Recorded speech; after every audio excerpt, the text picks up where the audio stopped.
past around about 10-12 years, every time during my periods, I get a lot of pitta problem. And my left eyebrow, then my head on the left side, everything starts aching a lot.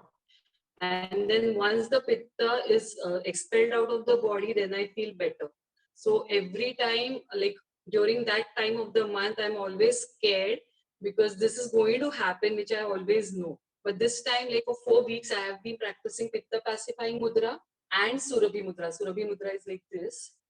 So I have been practicing this, and touch wood, this time, absolutely there is no acidity problem at all. Like within 4 weeks, my 12 years of pitta problem has just gone. Can you show Surabhi So mudra?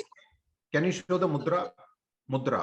One is pitta pacifying mudra, another is Surabhi mudra. Here you have to touch the tips of the alternate fingers to each other and hold it. The thumbs are pointing towards us, and you need to hold it like this.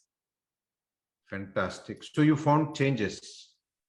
Immense change, sir. This is the first time in 10 years it's not happened to me. So I'm very happy with this. Thank you so much, Mansi ji. Thank you, sir.